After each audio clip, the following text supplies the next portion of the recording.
어, 여러분들을 이렇게 만나 뵙게 돼서 대단히 반갑습니다. 지난번에는 모르고 왔고 이번엔 이제 알고 왔습니다.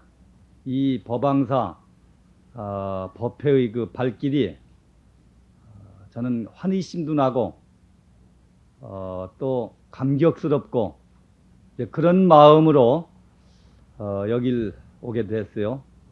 이유는 좋은 법당과 좋은 도량에서 얼마든지 여러분들이 신심을 깊게 하고 또 여러분들이 하고자 하는 모든 일을 성취할 수 있는 그런 조건이 다 갖춰진 그러한 그 사찰이나 법당을 마다하고 이런 그 노천법당 이런 그 법당에 이래 그 구름같이 모여서 우리의 인생이나 또는 우리의 그 불교를 어떻게 하겠다고 하는 이러한 신심이 응집된 이 법당의 법회는 정말로 나에게는 부담이스럽고 또한 신심이 나는 이런 도량이 아니겠나 싶어서 이 발길이 가볍습니다.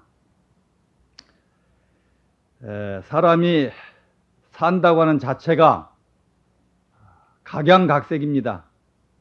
이 자리에 모이신 여러분들이나 또는 이 법자에 참석하지 않은 많은 눈에 보이는 대중, 보이지 않는 대중 일체가 다 사는 모습이 각양각색인데 어느 것은 잘 사는 것이고 어느 것은 못 사는 것이다. 이렇게 속단하기도 사실상은 어렵습니다.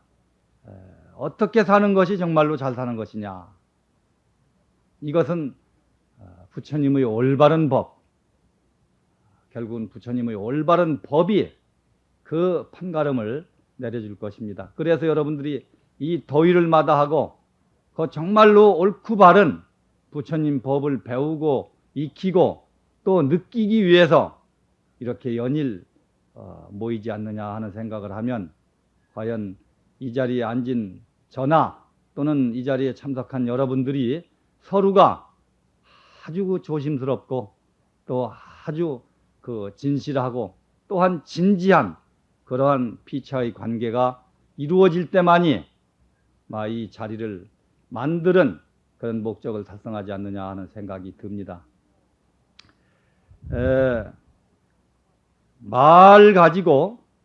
말 가지고 여러분들하고 나하고 뜻을 통하게 한다.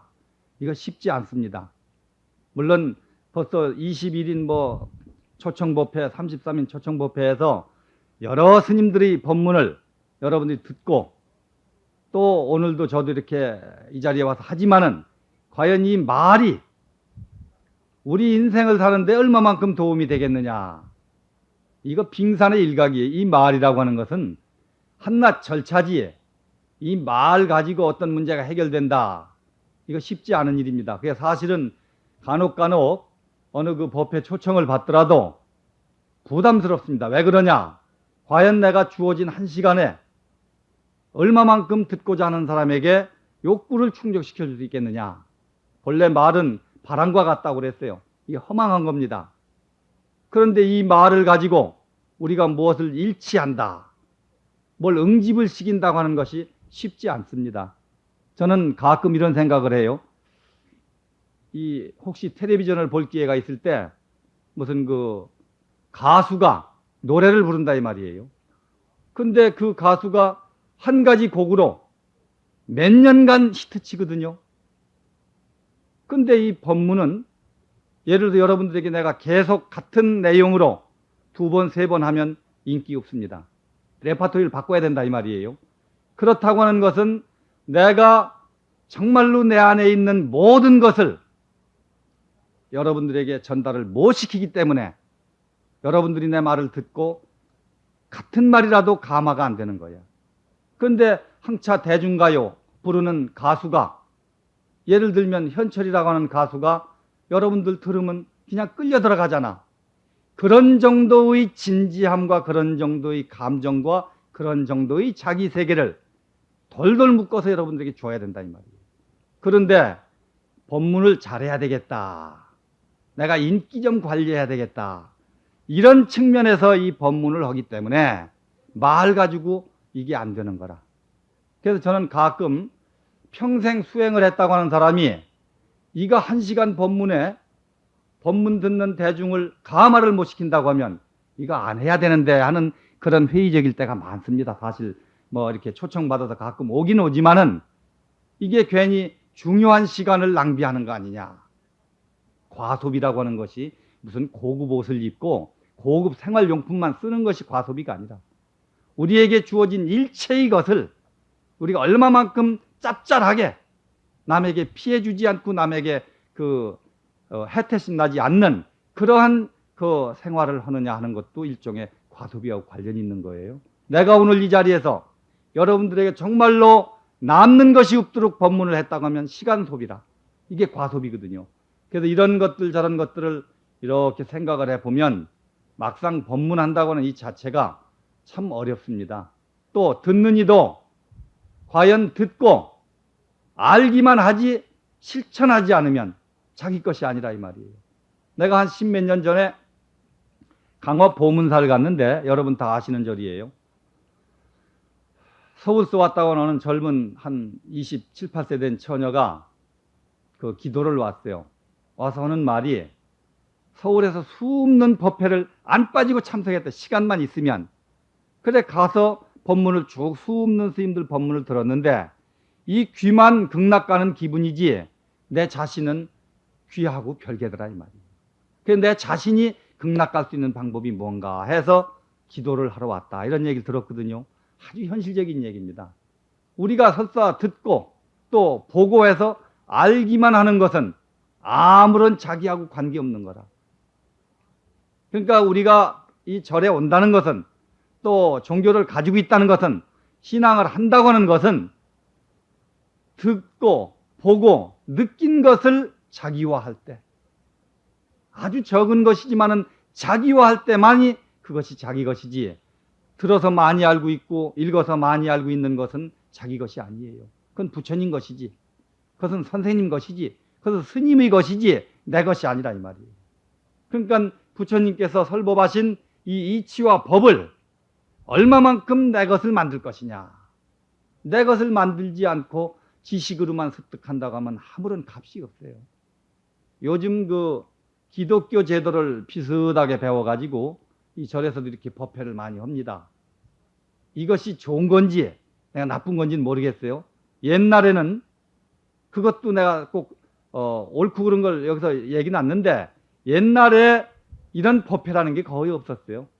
없었는데도 심성이 밝고 착하고 진실하고 노력하고 남에게 피해 주지 않고 사는 사람들이 모았다 이 말이에요. 그 당시 이런 법문이 없어서도. 그런데 요즘은 대구만 해도 아마 예배당이 한 1000개가 더 될 겁니다. 절도 한 300개 된다고 그래요. 그렇게 엄청난 종교기관이 수없는 말을 무성하게 이렇게 날려놓아도 대구 사회 지상극락 아니잖아요. 점점 살기는 더 어렵다 이 말이에요. 점점 인심은 박하고 점점 서로 간의 불신풍조가 팽배한 이러한 사회를 만든다고 하는 것은 과연 이 법문이 무슨 소용이 있고 예배당의 설교가 무슨 소용이 있고 성당의 강론이 우리에게 과연 무엇이 되겠느냐 이 말이에요. 옛날에 이런 법문이 없고 설교가 없고 강론이 없을 때도 정말로 진실하게 자연 그대로 서로 돕고 이해하면서 살았는데 요즘은 너무 많이 알기 때문에 상대방 이해를 못 해주는 거야. 상대방을 무시하는 거야. 상대방을 누르고 내가 이겨야 되겠다고는 이기심이 생긴다 이 말이에요. 너무 많이 알기 때문에 알고 실천하는 바가 없기 때문에 이런 현상이 생기거든요. 그래서 오늘 제가 꼭 드리고 싶은 말은 많은 것을 알기 위해서 배우려고 노력하지 말고 현재 여러분들이 알고 있는 것만이라도 생활 속에서 실천할 수 있는 실천인이 절실하게 필요한 시기예요. 오늘날 시기는. 우리가 너무나도 실천을 안 해. 돈 버는 일, 출세하는 일, 또 돈 벌고 출세해서 생겨진 여러 가지 자기 조건을 푸는 일 이외에는 노력을 안 해. 우리 주변이 그렇습니다. 이래 보면 버는 돈 가지고 쓰다 보니 몸이 영양이 풍부하게 생겼으니까 도시병이 생긴다, 성인병이 생긴다 이 말이에요. 그러니까 그 병 걸리지 않기 위해서 수영장을 간다든지 어디 운동장을 간다든지 골프장을 간다든지 테니스장을 간다든지 해서 자기 그 과잉 섭취한 영양분을 빼기 위해서 시간을 엄청나게 소모한다 이 말이에요. 돈도 소모한다 이 말이에요. 그러니까 덜 먹고 영양을 덜 섭취했으면 그러한 번거로운 일을 하지 않아도 되는데 많이 먹고 살쪄가지고 생겨진 현상들을 처리하기 위해서 요즘 제도적으로 생긴 일들이 얼마나 많습니까?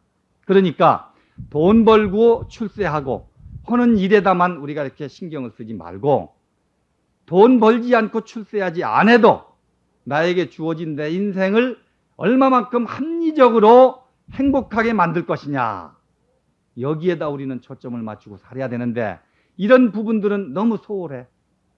안 해. 노력을 거의 안 한다 이 말이에요. 어떻게 하면 더 벌어야 되느냐, 어떻게 하면 더 출세해야 되느냐 하는 쪽에다만 모두가 치닫는다 이 말이에요. 모두가. 그러니까 이 사회가 이 비정상적인 그런 그 균형이 잃은 그런 사회 구조가 형성돼 가지고 우리가 참 살기 힘든 사회다 하는 얘기가 나온다 이 말이에요. 그런데 저는 그 우리가 알고 있는 육바라밀, 여러분 알고 있는 육바라밀 다 압니다. 아마 여러분들 육바라밀 모르는 사람 별로 없을 거예요. 근데 그 육바라밀은 그냥 불교 용어, 부처님이 하신 말씀 이렇게만 생각하지 내 생활과 어떻게 직관되는 것이냐 생각을 안 씁니다. 육바라밀이 결국은 불교 신앙을 하는 사람들에게 실천 규감이라, 좌우명이라 이 말이에요. 살아가는데 육바라밀을 꼭 실천할 수 있는 그런 쪽으로 연결시켜주기 위해서 육바라밀이 우리에게 필요한데 지식으로만 알고 있지 생활 속에서 안 한다 이 말이에요. 그런데 제가 그 육바라밀을 예배당 다니는 사람이, 예수를 진실하게 믿은 사람이 육바라밀을 실천해서 도인이 된 모습을 봤어요. 이게 참 재밌는 얘기입니다. 저는 그 사람을 본 이후에는 불교 믿으면 어떻고 예수 믿으면 어떻고 또 이것저것 다 안 믿으면 어떠냐, 결국은 내가 어떠한 내 삶을 살았느냐가 제일 소중한 것이구나 하는 걸 그때 터득하고 그 후부터는 그 일방적인 소리 잘 안 합니다. 부처 믿어야 뭐 성불한다, 예수 믿어야 천국 간다, 종교를 안 가지면 인간도 안 된다, 이런 소리는 전 잘 안 합니다. 내가 그걸 구체적으로 설명을 한번 드릴게요. 이게 이제 국내 일은 아니고 해외 일인데 제가 싱가포르를 한번 여행을 갔어요. 싱가포르를 갔는데 저하고 동행한 사람 중에 그쪽 지역에 사업을 하는 사람이 한 사람이 있었어요. 그러니까 자기 아는 사람을 이제 전화를 걸으니까 차를 가지고 나왔어요. 우리가 묵는 호텔에 왔는데, 그래 그 사람하고 차를 타고 이제 그 사람이 운전해준 차를 타고 시내 구경을 다 하고 이제 오후가 됐는데 그 이제 여자분이에요. 그 차를 가지고 나온 분이. 그래 자기 집에 저녁을 초대할 텐데 스님이 가겠느냐? 그러니 뭐 호텔 가서 밥을 먹으나 아니면 식당 가서 사 먹으나 보다는 오히려 좋지 않겠나 싶어서 승낙을 했더니 이제 그 집을 갔습니다. 가서 현관을 들어가는데 이 현관에 예수님 사진이 큰 게 잘 아주 거룩하게 생긴 예수님 사진이 걸렸어요. 이 사람이 교회를 다니는 사람이구나. 그런데 한 5시간 같이 시내 여행할 때 전혀 그런 냄새 요만큼도 안 핀 사람이에요. 가사 우리나라 예수 믿는 사람들 참 기가 막힌 일 많습니다. 여러분들은 여러분들끼리니까 못 느끼지만은 이혼 입은 사람은 아주 절실하게 느낄 때가 많아. 버스를 타도 옆자리에 안 앉으려고 그래. 앉은 자리 내가 빈자리가 앉으면 기분 나빠해. 예를 들면 그런 표정 보면 이거 예수 믿는구나 하는 걸 알 수 있어. 그렇게 편협스럽게 믿는다 면 우리나라 사람들은 여러분 눈에 한 가지야. 목사님 그렇게 기분 좋게 안 대할 거예요. 여러분들도. 그러니까 이게 신앙을 가진 사람이 뭔가 신앙인다워야 되는데 이건 잘못된 전투요원이라 이 말이에요.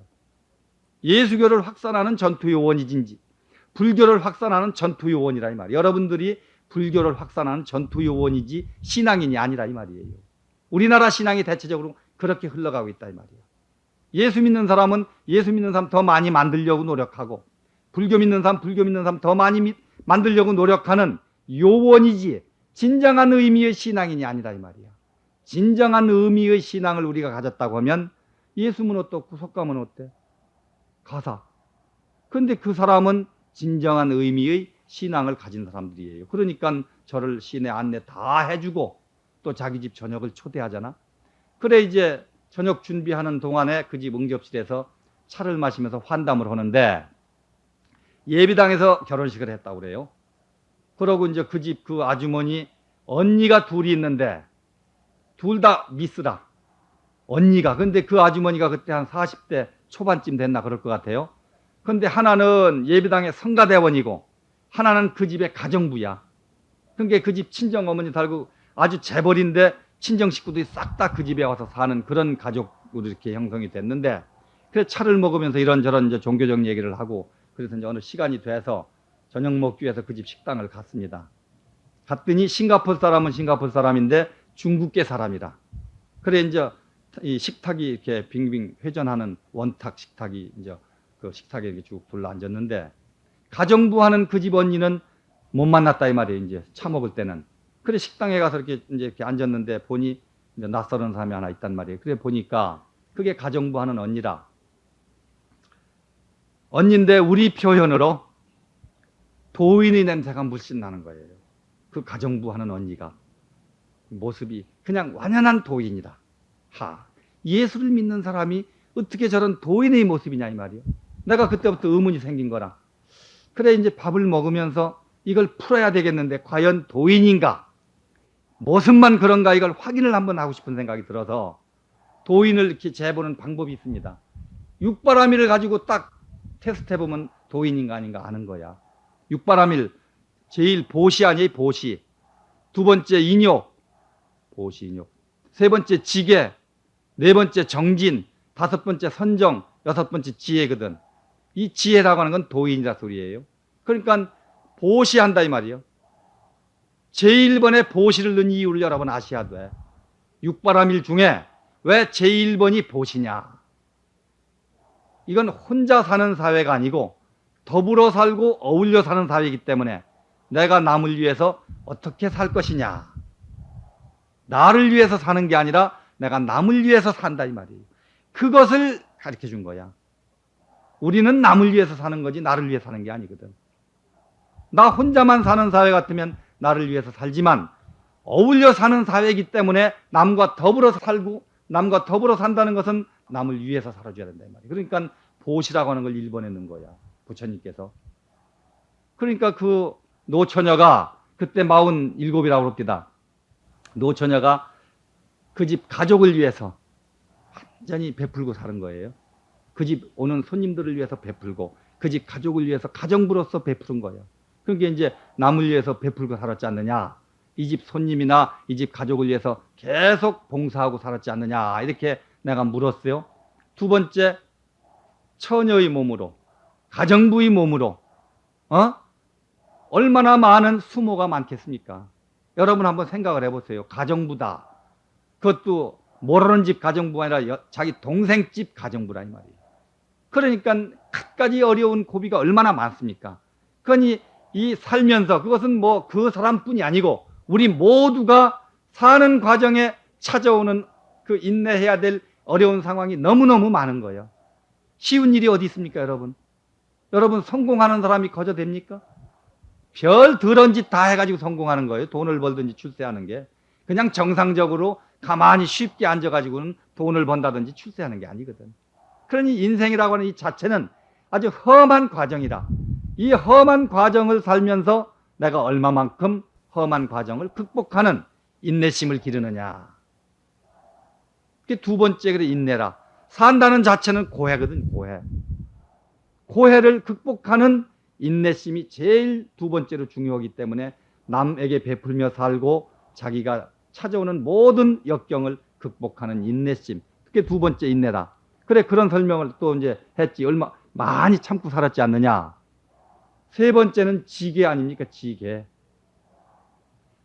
이게 우리가 보통 계를 지킨다 하는 게 지계인데, 뭐 술 먹지 마라, 고기 먹지 마라, 뭐 이제 더 아주 합리적으로 얘기하면 살생하지 마라, 도둑질하지 마라, 뭐 간음하지 마라, 그 다음에 거짓말하지 마라, 술 먹지 마라 하는 게 5가지 계가 있지 않습니까? 그러니까 이것만 생각하는 거예요. 지계한다 하면 계를 지킨다. 여러분도 그렇게 생각하고 스님들도 그렇게 생각해. 그래서 그걸 잘 보이려고 계를 지키는 척해. 아닌 척하고 계 지키는 척한다 이 말이야. 그것이 계가 아니고 계는 자기 분수에 맞게 사는 게 계입니다. 주제 파악하고 살아라 이 말이야. 장관은 장관답게, 학생은 학생답게, 장사하는 사람 장사하는 사람답게, 정치가는 정치가답게, 종교인은 종교인답게, 주부는 주부답게 자기 분수에 맞게, 자기 주제 파악해서 그 분안에 맞게 적절하게 사는 것이 지계다 이 말이에요. 우리가 지계의 개념을 바꿔야 돼요. 그것을 사람답게 살고 자기 분수에 맞게 자기 정도에 맞게 살게 하기 위해서 지계라고 하는 경계한 것을 우리에게 일러준 것이 계지. 무슨 꼭 술 먹을 자리에 가서 술을 안 먹는다고 그 계를 지키는 거고 고기 한 점 먹여야 될 때 가서 안 먹는다고 계 지키는 게 아니에요. 그렇다고 스님들 보고 술 먹고 고기 먹은 것을 뭐 합리화시키라는 얘기도 아니고, 그러니까 자기 분수에 맞게 사는 것. 그래, 그 노처녀 보고 당신은 처녀로서 가정부로서 이 집 주인 아주머니 언니로서 이렇게 분수에 맞게 살지 않았느냐 이렇게 물은 거예요. 그 다음에 네 번째 정진 아닙니까? 정진. 요 얘기하기 전에 지계 대목에서 제가 또 한 두 가지를 설명을 드려야 되겠네요. 우리가 그 오계라고 그러는데 소위 오계, 여러분들이 오계는 다 아는 거예요. 육바라밀도 다 아는 거고, 내가 그 오계를 오늘 개설하는 장소는 아니지만은 이게 오계를 개념을 제가 설명을 드리고 싶어서 그러는 거야. 살생하지 마라. 이것은 뭐 산목숨 죽이지 말라고 하는데 의미가 있는 게 아니에요. 그 살생하지 마라 하는 것 때문에 방생도 하지요. 물론 물고기 방생. 이 살생하지 마라 하는데 의미는 인권 문제를 말씀하신 거예요. 인권. 부처님이 제일 중요한 것은 인권이거든. 이 중생사회에서 제일 소중하게 인권이라 이 말이야. 인권. 그래서 살생하지 마라 제1계를 인권을 거론한 거예요. 두 번째, 도둑질하지 마라. 요거는 남의 물건을 훔치지 말라고 하는 그런 데 의미가 있는 게 아니고 경제정의 실천해라. 적절하게 나눠 먹고 적절하게 나눠 쓰라 이 말이에요. 많이 가진 놈은 많이 갖고 못 가진 놈은 못 갖고 이래서 계층 간에 갈등이 생기지 않도록 적절하게 분배를 원칙적으로 하라 이 말이거든요. 경제정의 실천하라 이 소리야. 도둑질하지 말라는 얘기는. 세 번째, 간음하지 마라. 여러분, 간음하지 마라는 얘기 참 요즘 절실합니다. 지금 이 5가지가 다 절실한 건데, 인권 문제. 얼마만큼 독재가 많아, 억압이 많아, 인권 유린이 많아, 가정에서, 직장에서, 사회에서, 학교에서 모든 사회가 억눌림 당한 사람이 얼마나 많느냐 이 말이에요. 권력으로 눌려, 기운으로 눌려, 돈으로 눌려, 무슨 뭐 기술로 눌려, 뭐 눌리는 사회가 우리 너무 많다 이 말이야. 그러니까 이 눌리는 자체를 지양해야 된다 하는 게 결국 인권이에요. 그걸 살생하지 마라 표현한 거야. 도둑질하지 마라. 노사분규 생기잖아. 예를 들면 가진 놈은 많이 벌었다고 과소비하고 못 가진 놈은 하루 세끼 창자 채우는데도 힘들고, 이게 어디 지상국락이 될 수가 없잖아. 이런 것을 균형 있게 나누어서 가져라. 세 번째, 간음하지 마라 하는 것은 성문화를 잘 만들어라 이 소리예요. 요즘 뭐 신문지상을 보면 저 아버지가 국민학교 다니는 딸 아이부터 성폭행을 해서 몇 년간 뭘 했다. 예를 들면 그런 보도가 가끔 있습니다. 중학교 정도면 성적 경험한 프로수가 한 10몇 프로 된다. 고등학교쯤 되면 50%가 넘는다. 이게 무슨 보편화되어 있다 이 말이에요. 처녀 총각이 아마 수처녀 수총각이 결혼하는 경우는 요즘은 그게 흉일 겁니다. 당연히 혼전에 경험하는 것을 보편화한다 이 말이에요. 그런 정도로 이 성문화가 지금 무질서하다 이 말이에요. 이것을 옳고 바르게 내려주는 것, 그것을 의미하는 게 간음하지 말아지. 어떻게 남녀가 성관계하지 않고 살 수 있나요? 그런데 예를 들면 이불 한 장, 요 한 장 가지고 두 사람이 살잖아. 우리 가정이 그렇죠. 부부관계라는 거. 이불 한 장 가지고 부부가 요 한 장 가지고 산다 이 말이에요. 그런데 옛날에는, 우리나라도 옛날에는 양반이었습니다. 양반. 소위 양반한다는 것은 뭘 얘기하느냐면 문화인이라 소리야. 요새 현대 용어로 양반의 개념은 문화인. 우리가 대단히 문화인이었어요. 옛날에 건너방 안방 그랬잖아. 건너방은 영감이 쓰고 안방은 마님이 쓴다 이 말이에요. 절대 한 방에서 안 잤어요. 자는 날이 따로 있지. 건너방 영감이 안방에 찾아오는 날이 따로 있다 이 말이에요. 한 달에 몇 번. 이렇게 분명히 살았는데 왜 요즘은 요 한 장 이불 한 장 가지고 둘이 사느냐 이 말이에요. 이것 자체가 야만적인 행위야. 서양도 예를 들어서 미국은 뭐 200년밖에 안 된 민족이니까 그건 양반이라고 붙여줄 수가 없지만 영국이나 불란서나 스위스나 노르웨이나 이태리나 이런 쪽 소위 선진국, 뭐 덴마크나 이런 선진국은 절대 부부가 한 방에서 자질 않아. 만부득이 한 방에 자면 배트가 달라. 두 배트 놓고 산다 이 말이에요. 그게 소위 문화인이야. 그런데 여러분 어떻습니까? 아파트는 50평짜리 살면서 식구는 너댓 명밖에 안 되는데 뭐 때문에 안방엔 둘이 자느냐 이 말이야. 이게 야만인이거든요.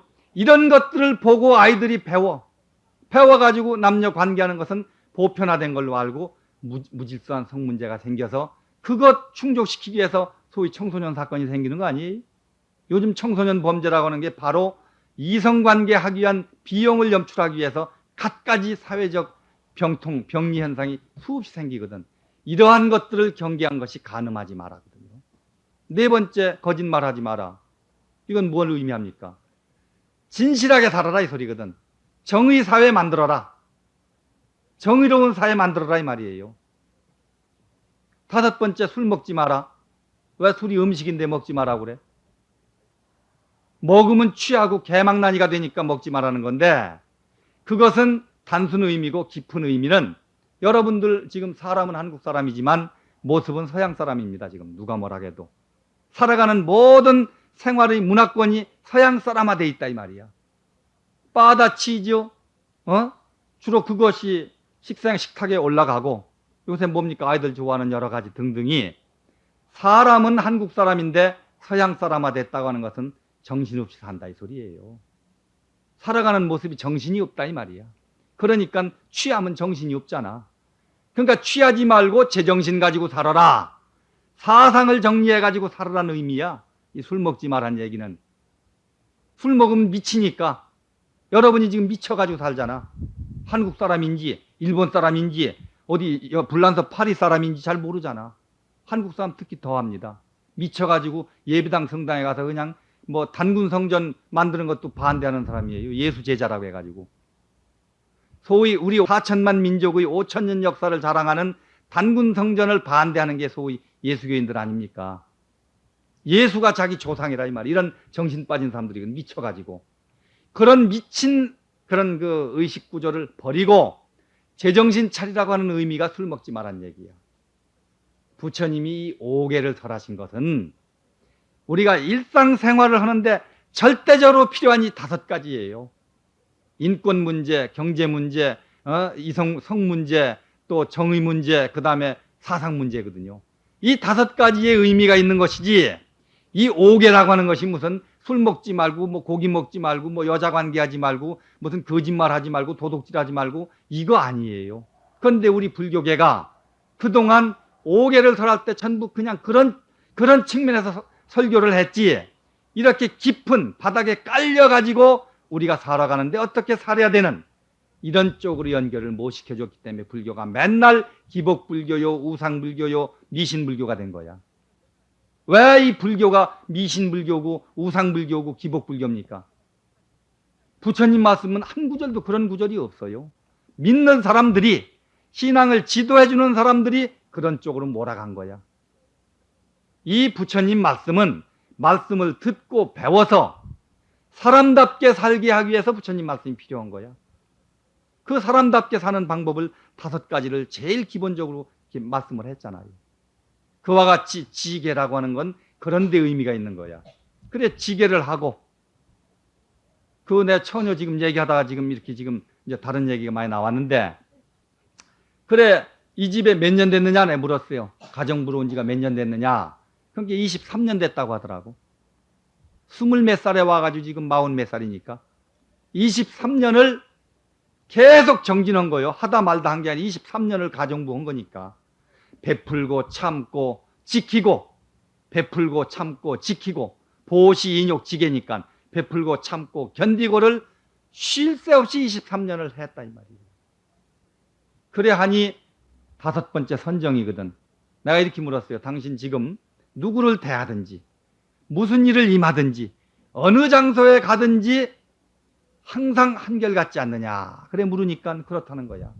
그 모습을 내가 읽은 거거든요. 그것이 모습에서 나타나는 거야. 누구를 대하든 어떤 일에 임하든 어느 장소에 가든 자기가 정리되어 있어야 된다 이 말이에요. 그런데 우리는 사람 따라 말하는 게 다르고 사람 따라 생각하는 게 다르고 장소 따라 다르고 시간이 우리 사는 모습은 다 분명치 않거든요. 그러니까 중생이라.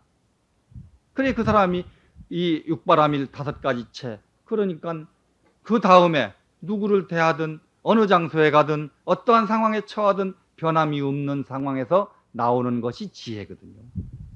그게 부처님 경계라 소위 성불의 경지라 이 말이에요. 성불이 뭐 어려운 건 줄 압니까? 부처님이 뭐 대단한 분입니까?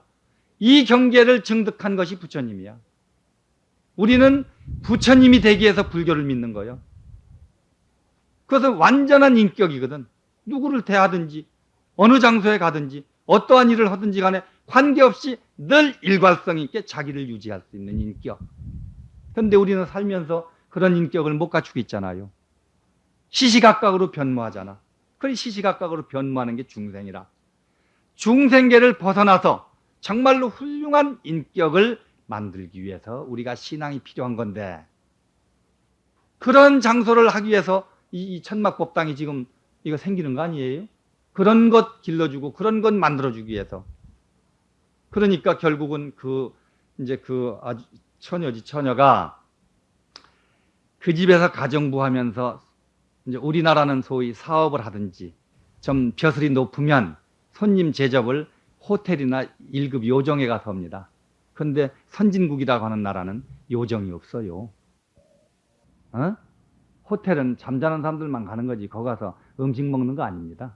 특별한 행사를 제외하고는. 그런데 우리나라 사람들은 소위 로비라고 그래가지고 사업을 하든 정치를 하든 전부가 1급 요정이나 호텔 가서 전부 손님 제접을 하잖아. 그런데 자기 집에서 다 하죠.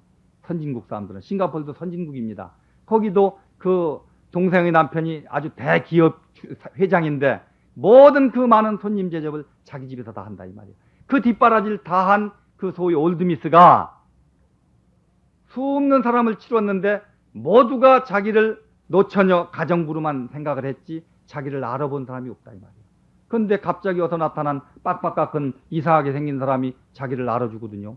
그래가지고 참 살맛이 난다. 그래서 내가 아주 엄청난 대접을 받고 온 일이 있는데